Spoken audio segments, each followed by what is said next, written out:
rapidement rentrée du boulot pour vous faire une vidéo parce que en étant au boulot, je réfléchissais à un sujet dont j'ai parlé un tout petit peu dans une autre vidéo, mais que je voulais plus étendre en fait, que je voulais plus aborder comme sujet principal.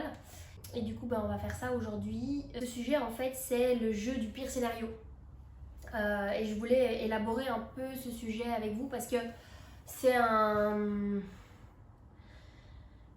c'est quelque chose qu'on fait tous de façon très naturelle. C'est un automatisme presque de faire ça et de constamment se faire le pire scénario. Et du coup, on se dit soit de faire certaines choses nous-mêmes et qui, moi, m'a très longtemps en fait empêché à faire des choses nouvelles qui me stressaient. Parce que moi, dans ma personnalité, je suis quelqu'un qui, quand je fais quelque chose de nouveau, et surtout quand je suis toute seule, mais même dans les deux cas, même quand je suis pas toute seule, si je fais quelque chose de nouveau, très souvent, je vais stresser un peu avant. Et je me suis très souvent surpris à pas faire quelque chose parce que justement, je jouais au jeu du pire scénario dans ma tête.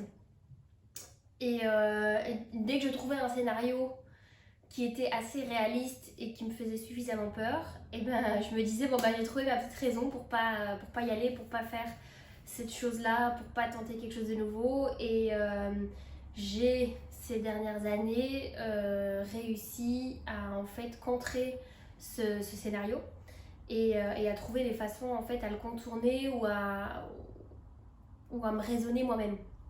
Avant de vous expliquer un petit peu ce que je fais pour que ça aille mieux, on va plus parler de...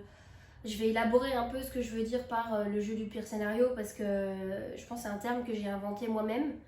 Mais je sais pas d'ailleurs en fait d'où il sort ce terme, mais c'est un terme que j'utilise beaucoup moi, le jeu du pire scénario. C'est en fait c'est quoi? Le jeu du pire scénario, c'est de... Je réfléchis. En fait, c'est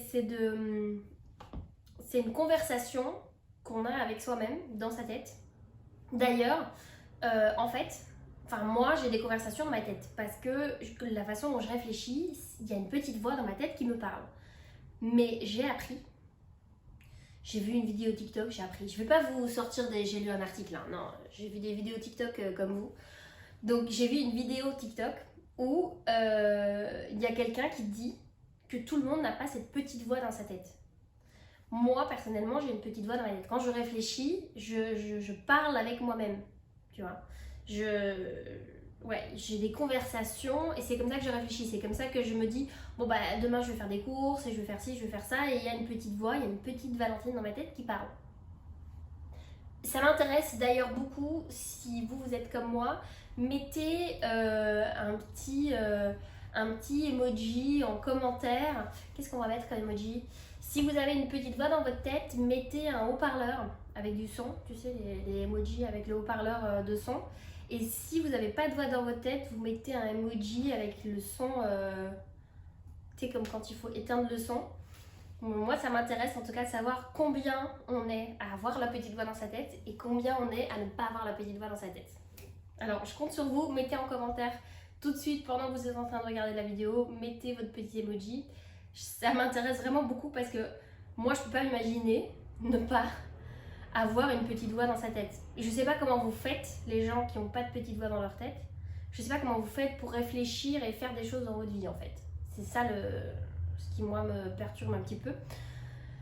Bref, moi j'ai une petite voix dans ma tête et donc quand je réfléchis à faire quelque chose qui me stresse, quelque chose de nouveau, je vais avoir une petite conversation et en fait j'ai souvent eu ce mécanisme donc du jeu du pire scénario où en fait cette petite voix dans ma tête elle va te dire non mais attention Valentine parce que si tu fais ça potentiellement il peut t'arriver ça et je vais jouer ce scénario dans ma tête comme s'il était réel alors que c'est fictif, c'est moi qui me le fais tout seul et en fait du coup on crée un futur imaginaire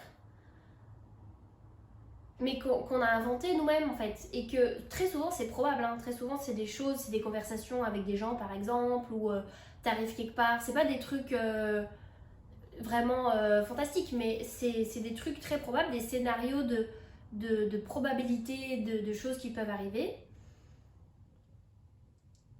Mais c'est vraiment dans sa tête. Et en fait, bah, je sais que moi, souvent, bah, si je trouve deux, trois possibilités qui me conviennent pas, qui pourraient arriver, qui me fait peur, bah, je sais qu'avant, je me disais, non, mais ça me stresse trop, j'ai pas envie que ça se passe comme ça. Donc, je vais pas le faire, comme ça, je sais ce qui va se passer, parce que je suis sous contrôle moi-même de ce que je suis en train de faire. Et je préfère rester à la maison parce que c'est mon espace, c'est mon safe space, c'est mon. C'est ma vie, donc ça me stresse pas. Et en fait, je trouve ça dommage de faire ça. Et je pense qu'on est nombreux à faire ça parce que. Enfin, je me vois pas être la seule personne au monde à avoir le jeu du pire scénario dans sa tête et de se dire qu'il y a plein de gens qui font. Que personne a ce phénomène-là. Donc c'est pour ça que je voulais en parler un petit peu. Je sais d'ailleurs que ma soeur, par exemple, elle est comme ça. Moi, je sais que ça vient du fait que j'aime bien savoir ce qui va se passer. Et quand je sais pas ce qui va se passer, bah, ça me stresse un peu et du coup, bah, je suis pas bien. Et donc j'essaye d'anticiper ce qui va se passer pour me rassurer, pour me dire bon bah ça va se passer comme ça, on va faire ça, on va faire ça. Mais souvent quand c'est des situations qui me stressent, ou en tout cas, enfin non, ça m'arrive encore toujours, souvent quand c'est des situations qui me stressent, en fait je vais me concentrer sur des choses négatives qui pourraient arriver, que j'aime pas, et que donc du coup je me dis non non mais j'y vais pas. Et aujourd'hui je suis assez contente parce que j'ai réussi dans beaucoup de cas à, à m'en rendre compte déjà que je fais ça, me dire non mais attends c'est absurde, oh j'ai oublié d'allumer ma petite lumière, je vais allumer ma petite lumière, voilà. Ça change pas grand chose mais ça fait une petite ambiance sympathique, je sais pas ce que vous en pensez, moi j'aime bien. Je vais boire un petit peu d'eau aussi, tiens. Merde, maintenant je me souviens pas de ce que je disais. Je me suis retournée, j'ai vu que ma lumière elle était pas allumée et du coup j'ai été perturbée. Qu'est-ce que je disais? Je disais... Merde. Je pense que toutes les vidéos que je filme, il y a un moment de blanc comme ça où mon attention elle est prise par autre chose et donc du coup je perds la pensée de ce que... Je perds le fil de ma pensée. Oui, je suis assez fière aujourd'hui de déjà me rendre compte que je fais ça et de me dire mais c'est absurde de se baser en fait sur quelque chose qui est imaginaire, sur quelque chose que j'ai inventé moi-même et de pas faire certaines choses. Et souvent, bah, quand j'ai pris mon courage à deux mains et que j'ai quand même fait des choses qui me stressaient, souvent en fait, bah, j'étais hyper contente après parce que déjà ça se passait pas du tout comme j'avais prévu dans ma tête. Et ça se passait mieux, ça se passait bien souvent. Et oui, il y a des moments où il y a des scénarios qu'on peut se mettre dans sa tête et ça peut en effet se passer comme ça, c'est vrai. Mais dans la plupart des cas quand même, en fait ça se passe bien et c'est plutôt... En fait, une des choses que je fais, donc c'est quand je me rends compte que je fais ça, parce que c'est très naturel, ça arrive à tout le monde, moi ça m'arrive tous les jours. Quand je me rends compte que je suis en train de faire le jeu du pire scénario, déjà je m'arrête et je me dis mais attends Valentine, t'es en train de stresser sur quelque chose qui est pas encore arrivé, qui est pas réel, que t'es en train d'inventer dans ta tête. Et soit j'arrive rien que comme ça à taire ma petite voix négative et à me dire bon bah c'est pas réel, passe à autre chose, vas-y quand même. Et ça sert à rien d'ailleurs de stresser sur quelque chose qui n'est pas arrivé parce que déjà tu stresses avant. Et si ça se passe de cette façon-là, bah, tu stresses pendant. Donc tu stresses deux fois pour quelque chose qui potentiellement n'aurait pas du tout été stressant. Donc déjà ça aussi c'est quelque chose à garder en tête, c'est de se dire parfois on crée des stress fictifs avant que ça arrive. Déjà tu stresses une fois de trop, même si c'est quelque chose de stressant, tu stresses une fois de trop déjà. Et en plus de ça, si ça se passe pas comme le scénario négatif que tu t'es fait dans ta tête, bah tu t'as carrément stressé pour rien parce qu'au moment même bah, t'es pas stressé du tout. Donc ça c'est quelque chose sur lequel j'essaie beaucoup de me concentrer aussi, de me dire ça sert à rien de stresser deux fois. Et quand je me rends compte que je fais ça et que j'arrive pas à taire ma petite voix et que tu sais parfois quand tu marches bah, tes pensées, si vous êtes comme moi que vous avez cette petite voix dans votre tête, vos pensées en fait elles sont automatiques et du coup elles surgissent souvent et je fais chaque fois le même scénario dans ma tête et même quand je dis ta gueule c'est pas vrai, vas-y casse-toi, elle revient. Bah, j'essaye de raisonner avec moi-même, de me dire mais est-ce que c'est réaliste ce que tu es en train d'essayer de penser, est-ce que d'où ça vient, pourquoi est-ce que je me fais ce scénario-là, qu'est-ce qui me fait peur dans ce scénario-là, et j'essaye d'analyser le pourquoi je suis en train d'anticiper cette chose-là de cette façon-là. Euh, et parfois aussi je me fous un petit peu de la gueule de ma petite voix dans ma tête. Je me dis c'est bon, hein, gna gna gna, tu sais, j'essaye de répéter un peu ce qu'elle dit, mais un peu de façon en me foutant de sa gueule, en me disant c'est bon, t'es vraiment genre une chochotte ou je sais pas quoi. J'essaye vraiment d'un peu contrer ce qu'elle est en train de me dire pour. Vous allez me prendre pour une tarée, mais ouais, parfois j'essaye vraiment de me dire, tu sais quoi, comme quelqu'un qui t'aime pas, qui te dit quelque chose d'absurde et que tu sais que toi tu vaux mieux, par exemple quelqu'un qui va te critiquer sur comment t'es habillée, genre quelqu'un aujourd'hui me dit t'es mal habillée alors que vraiment moi je suis fière, je suis trop bien sapée. Du coup si quelqu'un va me dire mais t'es trop mal habillée, je suis je me fous de sa gueule, je vais lui dire vas-y c'est toi qui es trop mal habillée, laisse-moi tranquille. Et j'essaye de faire ça avec la petite voix négative dans ma tête quand ce que je suis en train de faire c'est absurde.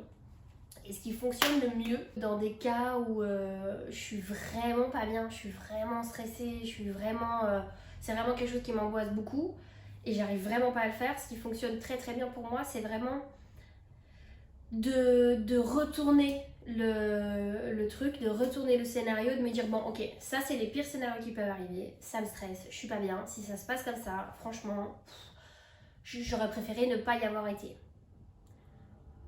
Et du coup, bah, je me dis d'accord, ça c'est les pires scénarios. Maintenant, je vais faire l'inverse. Je vais me concentrer sur si ça se passe super bien, potentiellement qu'est-ce qui peut arriver, quels sont les côtés positifs de si je fais ça. Et si j'arrive à y aller quels sont vraiment les scénarios qui me donnent envie d'y aller, en fait, qui me donnent envie de faire cette nouvelle chose, ce nouvel événement. Et du coup, j'essaye vraiment de me dire, bon bah ok, comme quand j'ai déménagé en fait ici à Marseille, parce que pour rappel, pour ceux qui ne me connaissent pas, je suis belge et j'ai déménagé à Marseille. Donc je suis expatriée en France. Et en fait, déménager à Marseille, ça me faisait peur. C'était un rêve que j'avais depuis toujours d'habiter dans le sud de la France, mais il y avait plein de scénarios dans ma tête qui m'empêchaient de le faire. Au tout début, j'ai quand même mis 5-6 ans à me réaliser que c'est vraiment ça que je voulais faire, que c'était vraiment un objectif, c'était vraiment quelque chose que je voulais dans le plus profond de moi-même. Et ce qui m'a permis de le faire, c'est de me concentrer sur les choses positives, le style de vie au quotidien, de pouvoir se lever tous les matins, d'avoir le ciel bleu, de potentiellement chaque jour off pouvoir aller me baigner, pouvoir faire de la plongée, pouvoir faire mon permis bateau. C'était quelque chose que je me suis dit waouh, ça vraiment si je peux faire ça c'est trop chouette. Aller faire du beach volleyball sur la plage, faire des randonnées dans les calanques, et en fait toutes ces choses-là, tous ces meilleurs scénarios, toutes ces choses positives qui venaient contrer en fait les choses négatives qui pourraient se passer, bah déjà la liste était beaucoup plus longue et elle me faisait beaucoup plus plaisir que les pires scénarios me faisaient peur. Donc imaginez, le pire scénario me faisait peur jusqu'ici, bah en fait les meilleurs scénarios ils me plaisaient jusque là. Et donc en fait la balance était trop vers les côtés positifs, donc je me suis dit mais en fait c'est absurde, je suis en train de pas faire quelque chose alors que les bénéfices sont beaucoup plus importants que les côtés négatifs. Et en plus de ça, les côtés négatifs, c'était que du fictif, c'était que dans ma tête. Et pour être honnête avec vous, moi je me souviens même pas des côtés négatifs que je me mettais. Un, c'était peut-être le fait de ne pas avoir de boulot, et donc du coup moi c'était vraiment quelque chose qui était important pour moi, donc j'ai attendu de pouvoir le faire avec mon salariat, de déménager avec mon salariat. Mais avec le recul, je me dis, mais en fait, j'aurais très bien pu déménager ici sans boulot et aller travailler dans des boutiques de vêtements et vendre des vêtements au début. Et et vraiment pas me concentrer là-dessus parce que c'est un frein, enfin c'est quelque chose qui m'a longtemps freiné de financièrement par exemple pas pouvoir pas trouver de boulot et du coup pas avoir de salaire. Et en fait aujourd'hui je me dis mais déjà c'est absurde d'avoir pensé ça parce qu'en Belgique, quand j'habitais en Belgique, moi je travaille depuis que j'ai 16 ans, j'ai commencé avec des boulots d'étudiant, j'ai toujours trouvé du travail mais en claquant des doigts. Je vois pas pourquoi en France ça aurait été différent. Donc c'est tout ça pour vous expliquer que en fait cet imaginaire dans votre tête, on est trop programmé parfois à voir les choses négativement et à pas faire des choses parce que le négatif qu'on crée dans notre tête nous plaît pas. Sauf que en fait c'est de l'imaginaire et dans la plupart des cas ça se passe pas comme ça. Après si vous allez vous concentrer sur des choses négatives et que vous pensez que négative et chaque fois que vous allez voir quelque chose de négatif vous allez vous concentrer dessus, c'est vrai que votre expérience elle va être différente parce que vous allez constamment vous êtes concentré sur le négatif, donc c'est plus facile de voir quelque chose quand on est concentré dessus. C'est comme l'exercice parfois qu'on voit sur des comptes TikTok de méditation et de ce qu'ils appellent en anglais du mindfulness. Ils font l'exercice de se dire compte tous les objets rouges autour de toi et du coup tu les comptes et après elle te demande combien tu as vu d'objets jaunes et en fait tu dis j'en ai pas vu parce que j'étais en train de compter les objets rouges. Et c'est un peu ça le truc, c'est que quand tu te concentres sur des choses négatives, tu vas voir que ça. Alors que si justement tu essayes de reprogrammer en fait ton cerveau en se disant je vais me concentrer sur tout ce qui est positif et me concentrer sur tous les meilleurs scénarios qui peuvent arriver, toutes les bonnes choses qui peuvent sortir de l'événement que je veux faire et qui me fait peur, en fait on voit la vie d'un autre côté, on voit les choses d'une autre façon et déjà ça fait du bien. Et j'ai remarqué aussi ça a établi une certaine confiance avec soi-même qu'on crée parce que comme je disais un peu au début de la vidéo, en fait moi je suis quelqu'un qui j'aime bien savoir ce qui va se passer. Je regarde constamment les mêmes films parce que ça me rassure, je trouve ça réconfortant de connaître la fin, de connaître la suite et presque de connaître quelque chose par cœur. Je trouve ça rassurant de savoir ce qui va se passer tout simplement. Mais dans la vie de tous les jours, c'est pas possible. Et je pense que moi, ce qui me stresse du coup quand je fais quelque chose de nouveau, c'est que je ne sais pas ce qui va se passer, je sais pas comment ça va se passer. Et petit à petit, en fait, en faisant des choses qui me stressaient, des choses banales, hein, je parle vraiment des trucs à la con.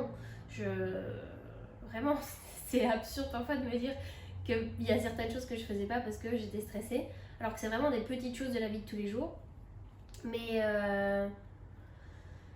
ouais, en fait, à chaque fois que je faisais quelque chose de nouveau et que ça me plaisait, petit à petit, je prenais confiance en moi aussi et j'ai petit à petit fait grandir cette confiance en moi que j'ai à l'intérieur de moi et qui aujourd'hui vraiment est... Enfin, ça fait plaisir en fait d'avoir confiance en soi et de pouvoir avec confiance aller faire quelque chose et la prochaine fois qu'on va faire quelque chose de nouveau qui nous stressait, on va se dire la dernière fois ça s'est bien passé, je vois pas pourquoi cette fois-ci ça serait différent. Et donc du coup on a vraiment en fait ouais, je sais pas le dire autrement que de dire qu'en fait on construit une espèce de confiance en soi et une confiance avec soi-même qui est très important parce que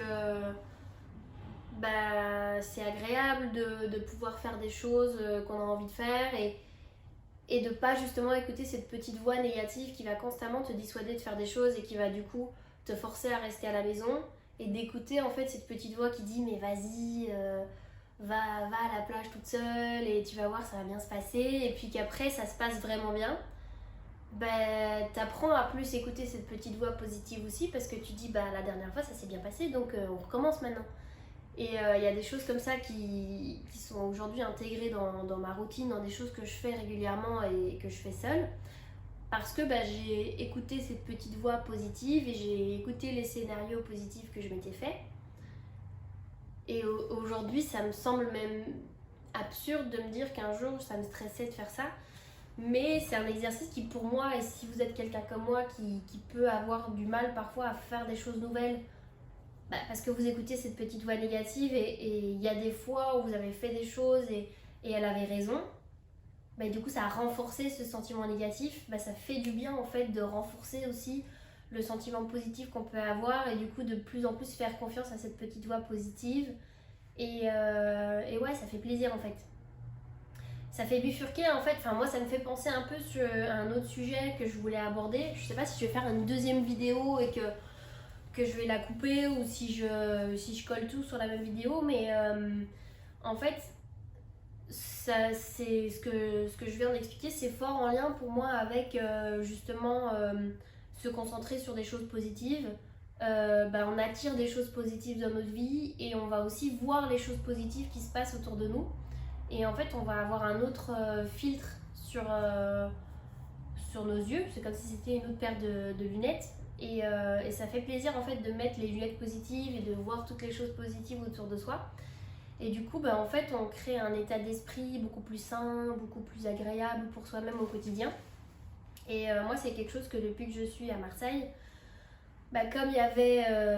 déjà, j'étais hyper heureuse d'être arrivée, j'étais hyper enthousiaste de vivre enfin dans le sud, vivre mon rêve. Ça m'a mis un espèce de filtre positif. J'ai mis mes lunettes positives et donc tout ce que je faisais, il y avait ce filtre positif dessus. Et en fait, avec le recul, quand je regarde, les tâches que je fais parfois sont les mêmes que ce que je faisais en Belgique, mais je les vis pas de la même façon parce que je ne les fais pas de la même façon non plus. Et ça fait du bien en fait de vivre plus positivement et d'avoir un état d'esprit beaucoup plus positif, de se concentrer sur les choses positives et